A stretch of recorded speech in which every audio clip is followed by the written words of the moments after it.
एक तरह से और भी समझ लेना, नींद वैज्ञानिकों के हिसाब से रात के अंतिम पहर में सर्वाधिक गहरी होती, 3 से 5 या 4 से 6। प्रत्येक व्यक्ति को थोड़ा थोड़ा भेद होता है, लेकिन 2 घंटे जो अंतिम है वो सर्वाधिक गहरे होते, सुसुप्ति के होते, स्वप्न भी नहीं रह जाता, तो परम शांति होती। यद्यपि तुम भी नहीं रह जाते, लेकिन फिर भी शांति होती। जिस आदमी को रोज 2 घंटे सुसुप्ति के मिल जाते हैं वो तरोताजा होकर उठता है। सुबह उसके जीवन में तुम लहर ताजगी की देखोगे। थकान गई, थका मांदापन गया, फिर जीवन का उल्लास, फिर उत्साह, फिर उत्सव। रात ने सब घाव भर गई। वो जो 2 घंटे तुम खो गए थे, बिल्कुल उन खो गए 2 घंटों में प्रकृति ने बहुत सा काम कर दिया। जो तुमने खराब कर लिया था पिछले दिन, प्रकृति सब ठीक जमा दी, फिर व्यवस्था बिठा गई। तार ढीले पड़ गए थे वीणा के, कस गई। तार ज्यादा कस गए थे तो ढीले कर गई, लेकिन संतुलन बिठा गई, साज ठीक कर गई। इसलिए सुबह तुम साज की अवस्था में होते। तुम सुबह देखते हो तुम और ही ढंग के आदमी होते हो अगर रात ठीक से सो लिए। तुम ज्यादा प्रेमपूर्ण होते हो, ज्यादा दयापूर्ण होते हो, ज्यादा करुणापूर्ण होते हो। तुम्हें वृक्ष ज्यादा हरे दिखाई पड़ते हैं, फूल ज्यादा सुर्ख दिखाई पड़ते हैं, पक्षियों के गीत तुम्हारे कानों में स्पष्ट सुनाई पड़ते हैं। सूरज की रोशनी, आकाश की नीलिमा सब आकर्षित करती। सुबह फिर तुम ऐसे जैसे छोटा बच्चा होता, थोड़ी देर को ही सही, शायद क्षण भर को, 2 क्षण को, कुछ पलों को, मगर तुम सुबह बड़े ताजे होते। सुबह तुमसे कोई कहे चोरी करो तो तुम शायद न कर पाओ। सुबह तुमसे कोई कहे कि किसी का कुछ छीन लो तो शायद तुम न छीन पाओ। सुबह देना सरल है, छीनना कठिन है। देना आसान है, मांगना कठिन है। सुबह दान सुगम है, छीन झपट मुश्किल है। सुबह प्रार्थना सरलता से हो सकती, यही प्रार्थना सांझ होते होते मुश्किल हो जाएगी। सुबह तुम आदमी पर भरोसा कर सकते हो क्योंकि अपने पर भरोसा है। सांझ आते आते तो आदमी पर अविश्वास हो जाता है क्योंकि अपने पर अविश्वास हो जाता है। सांझ तक तो तुम हार चुके, दौड़ चुके, गिर चुके, धूल धूसरित हो चुके, सब चेष्टा कर ली और विषाद हाथ लगा। अब कैसा भरोसा।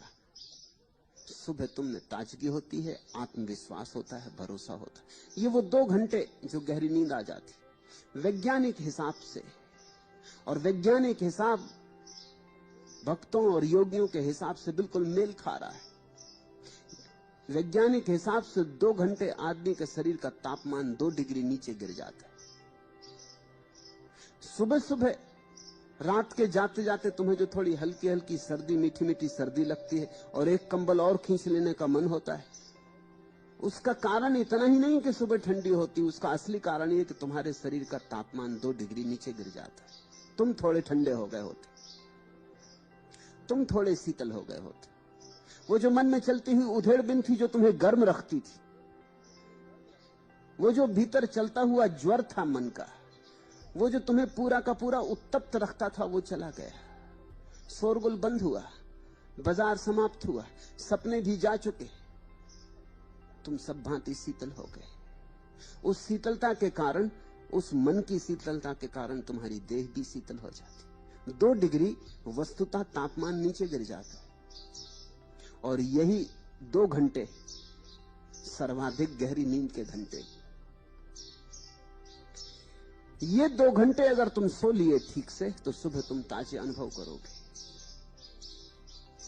स्वस्थ मन हो जाएगा, तन हो जाएगा। ये 2 घंटे अगर तुम्हें कोई जगा दे, इन 2 घंटों में अगर कोई बाधा डाल दे तो तुम दिन भर चिड़चिड़े और परेशान रहोगे। 6 घंटे सो लिए हो रात, वो 6 घंटे काम नहीं आएंगे। ये 2 घंटे खराब हो गए तो बस अड़चन हो जाएगी। ये 2 घंटे भी सो लो रात में और तुम रात भर जगते रहो तो भी काम चल जाएगा। ये 2 घंटे वैज्ञानिक कहते हैं अत्यंत आवश्यक हैं, क्योंकि इन्हीं 2 घंटों में तुम्हारी सारी चेतना विलुप्त हो जाती है अंधकार में, अहंकार खो जाता है, बोध सो जाता है। जब तुम नहीं होते तभी परमात्मा तुम पे काम कर सकता है, प्रकृति तुम पे काम कर सकती है, क्योंकि तुम बाधा नहीं देते। इसीलिए तो जब कोई आदमी बीमार होता है तो डॉक्टर की पहली फिक्र होती है कि उसे नींद आ जाए, क्योंकि नींद में ही प्रकृति उसको स्वस्थ कर पाएगी। अगर नींद ना आई तो वो स्वस्थ हो ही ना सकेगा, दवाएं कुछ भी ना कर सकेंगी। इसलिए नींद की दवा देते हैं मरीज को, वो सो जाए तो परमात्मा के कुशल हाथ उसे फिर से ठीक कर जाएं, साज को फिर बिठा दें। इसने तो सब खराब कर लिया है, अब परमात्मा का ही सहयोग मिले तो ठीक हो सकता है। नींद में चुपचाप तुम्हारे भीतर प्रकृति काम करती। तो वैज्ञानिक कहते हैं ये 2 घंटे नींद के लिए बड़े अनिवार्य हैं। लेकिन अब तुम थोड़े हैरान होगे, संतों ने सदा से कहा ये 2 घंटे याद के लिए। ऊपर से तो दिखाई पड़ेगा ये तो विपरीत बात हो गई, क्योंकि अगर 2 घंटे याद करना है तो जागना पड़ेगा, और जागना पड़ा तो फिर दिन भर चिड़चिड़ापन रहेगा और प्रकृति को मौका न मिला। ये ऊपर की ही बात है। संतों ने कहा उसके पीछे कारण है। ये जो 2 घंटे सर्वाधिक गहरी नींद के, ये सर्वाधिक गहराई के भी हैं। इन 2 घंटों में तुम अपने हृदय से भी नीचे की गहराई में उतर जाते हो। पहले पहर में सिर में भटकते रहते हो, दूसरे पहर में कंठ में आ जाते हो, तीसरे पहर में हृदय में आ जाते हो, चौथे पहर में हृदय से नीचे उतर जाते हो, अपने अंतस चेतन में डूब जाते। तो संतों ने कहा कि ये 2 घंटे जैसे नींद के लिए सर्वाधिक महत्वपूर्ण है, सुसुप्ति के लिए सर्वाधिक महत्वपूर्ण है, ऐसे ही जागरण के लिए भी सर्वाधिक महत्वपूर्ण है, क्योंकि वहीं से जागरण लाना है, उसी चौथे तल से, उसी तुरी अवस्था से जागरण को खींचना है। लेकिन अगर तुम संतों के ढंग से जागो तो नुकसान ना होगा, चिड़चिड़ापन नहीं आएगा। क्यों? क्योंकि संतत्व का पहला सूत्र यह है कि अहम भाव ना हो। अगर अहम भाव ना हो और तुम जाग जाओ इन 2 घंटों में, तो जो लाभ नींद से होना था वो तो हो ही जाएगा, क्योंकि वो अहम भाव के न होने के कारण होता था। और जो लाभ जागरण से होना है, परम लाभ, वो भी हो जाएगा। और ये 2 घंटे सर्वाधिक महत्वपूर्ण घंटे हैं तुम्हारे 24 घंटे में। ये 24 घंटे का जो वर्तुल है, इसमें ये 2 घंटे सर्वाधिक मूल्यवान है। यहां तुम परमात्मा के निकटतम होते। अगर सो गए गहरे तो परमात्मा को मौका मिलता है कि तुम्हें ठीक कर दे, और अगर जाग गए गहरे तो परमात्मा से मिलन हो जाता है, क्योंकि परमात्मा करीब होता है। सो गए तो भी लाभ होता है, क्योंकि परमात्मा का हाथ तुम्हारे भीतर जाके काम कर देता है। जाग गए तब तो कहना ही क्या है, हाथ में हाथ पकड़ लेते हो। जाग गए तो परमात्मा को रंगे हाथ पकड़ लेते हो। जाग गए तो मिलन हो जाता, मुलाकात हो जाती।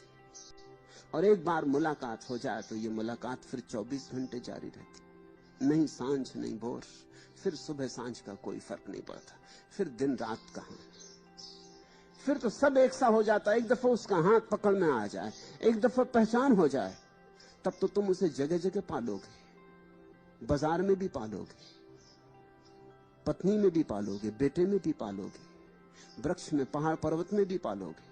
तब तो उसके सिवाय कोई है ही नहीं। एक दफा पहचान ही होने की बात है, प्रतिभिज्ञा हो जाए, एक बार आंख में आंख जुड़ जाए, नजर से नजर मिल जाए, फिर तुम सब जगह पहचान लोगे। ये जो चौथा पहर है निश्चित ही बहुमूल्य है। लेकिन संत कहते हैं जागने का ढंग है उस चौथे पहर में। ऐसे ही जाग जाओगे तो चिड़चिड़े हो जाओगे।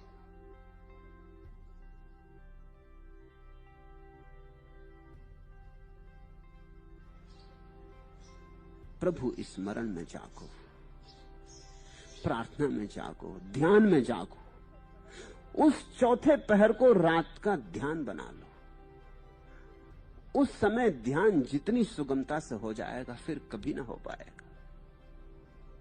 इसलिए पतंजलि ने कहा है समाधि सुसुप्ति के बहुत करीब है। पतंजलि ने तो बड़ी हिम्मत की घोषणा की है कि समाधि और सुसुप्ति एक ही जैसी है, जरा सा फर्क है। जरा सा कहो या बहुत बड़ा कहो, एक ही बात है। फर्क इतना है कि सुसुप्ति में होश नहीं होता और समाधि में होश होता है, बाकी सब एक जैसा है। सुसुप्ति में भी तुम नहीं होते, समाधि में भी तुम नहीं होते। सुसुप्ति में भी सब शीतल हो गया होता है, समाधि में भी सब शीतल हो गया होता है। सुसुप्ति में भी सारा जगत खो गया और समाधि में भी सारा जगत खो गया। सुसुप्ति में विचार ना रहे, स्वप्न ना रहे, कोई अंतर वस्तु ना रही, सिर्फ चैतन्य मात्र रहा। और वैसा ही समाधि में, लेकिन सुसुप्ति में चेतना सोई हुई होती है, समाधि में जागी हुई होती है। बस इतना ही फर्क है। सुसुप्ति से समाधि निकटतम है। सुसुप्ति द्वार है समाधि का, अगर समझो। इसलिए चौथे पहर में जागने की बात संतों ने सदा से कही, और इसी देश में नहीं कही है, क्योंकि इसका देश से कोई संबंध नहीं।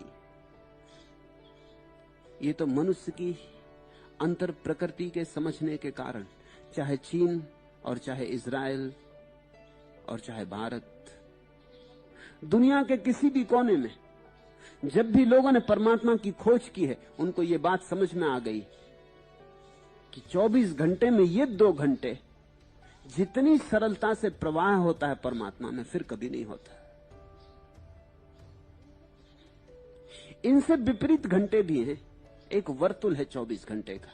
जैसे समझो कि सुबह 4 से 6 बजे तक अगर तुम्हारा तापमान 2 डिग्री नीचे गिर जाता है और तुम सुसुप्ति में खो जाते हो, तो जैसे 4 से 6 सुबह परमात्मा सर्वाधिक निकट होगा, 4 से 6 शाम सर्वाधिक दूर होगा। वो दूसरा विपरीत बिंदु है। तो जिसने ठीक से ये खोज लिया कि कब परमात्मा मेरे निकटतम है, उसे ये भी पता चल जाएगा कि कब मैं परमात्मा से दूरतम होता हूं। और तब एक सूत्र और तुम्हें याद दिला दूं। अगर तुम्हें यह पक्का पता चल गया कि 4 से 6, उदाहरण के लिए कह रहा हूं, किसी का होगा 3 से 5, किसी का होगा 2 से 4, किसी का होगा 4 से 6, मगर कहीं 4 के आसपास, इस तरफ या उस तरफ, 2 घंटे उस तरफ तो 2 से 4, 2 घंटे इस तरफ तो 4 से 6, 2 बजे रात और 6 बजे सुबह के बीच कभी वो 2 घंटे होते। अगर तुम्हें उन 2 घंटों का पता चल गया तो एक तो ये बात समझ में आ गई कि वे 2 घंटे पूरे के पूरे प्रभु स्मरण में जाने चाहिए। क्योंकि जब सबसे करीब हो तभी कर लो बातचीत, तभी कर लो गुफ्तगू, तभी कुछ कह लो, कुछ सुन लो, कुछ निवेदन करना हो तो निवेदन कर दो। इस समय संबंध बहुत स्पष्ट है, आमना सामना हो रहा है, कही गई बात पहुंच जाएगी, जो संदेश देना चाहते हो सुन लिया जाए, और उस तरफ से अगर कोई उत्तर आया तो भी पहुंच जाएगा। अन्यथा तुम्हारी प्रार्थना पहले तो पहुंच नहीं सकती अगर बहुत दूर से पुकारो। अगर पहुंच भी जाए तो वहां से उत्तर आए तो तुम न सुन पाओगे, दूरी बहुत होगी, बीच में 1000 बाधाएं होंगी। एक और दूसरी बात ठीक उससे विपरीत, अगर 4 से 6 सुबह तुम्हारा समय है, चौथा पहर, तो शाम 4 से 6 तुम्हारा समय है जब तुम परमात्मा से सर्वाधिक दूर होगे। तब भी होश रखना, क्योंकि ये 4 से 6 जो शाम का समय है, ये ही तुम्हारे पाप का समय होगा। इसको तुम सावधानी से बचाना। इस समय तुमसे भूल चूक होगी, इस समय ही तुमसे गलतियां हो जाएंगी जिनके लिए जीवन भर पछतावा होगा, क्योंकि इस समय तुम सर्वाधिक दूर रहोगे परमात्मा से।